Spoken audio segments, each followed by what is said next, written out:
If you were a patient in a hospital in the intensive care unit today, unable to communicate, with no family and friends to speak on your behalf, you and your medical team turn to an AI to decide your next medical decision, would you trust it? We talk a lot about how technology saves lives, but we rarely talk about the reality of economic algorithms. This is the data that decides if your life, your body is a viable investment for a transplant, or if it's time to pull the plug. It sounds like science fiction, but the infrastructure for making these decisions are being built right now.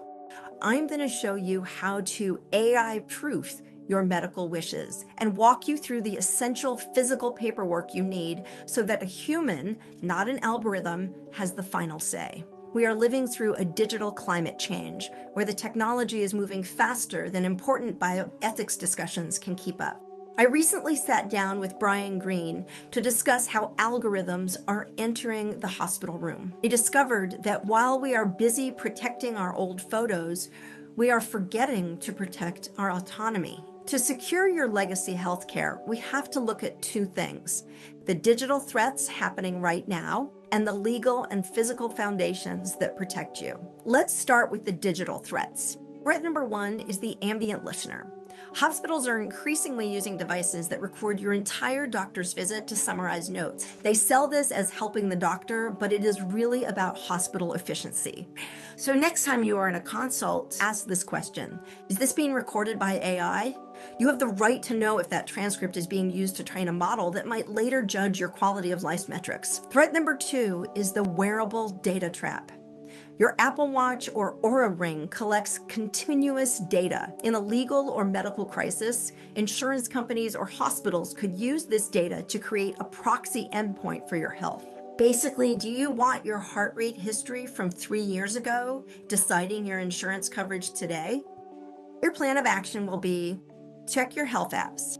Make sure your digital legacy plan includes an opt-out for data sharing. Threat number three is the aggregated decision. AI can mirror empathy, but it cannot witness suffering. It has a mathematical compass, not a moral one.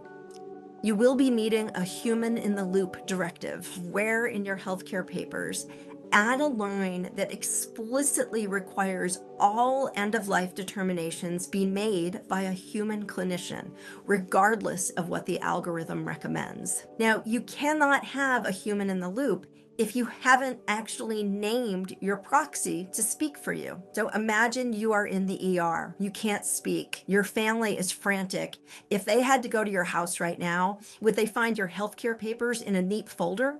Or would they be hunting through shoeboxes while your life hangs in the balance? To beat the algorithm, you need these 4 legal and physical foundations. Firstly, the life file page. You need a single page listing your provider, policy number, and member services number. Photocopy the front and back of your insurance card and ID. If you are on Medicare, include the red, white, and blue card copy. From there, start your medical advance directives.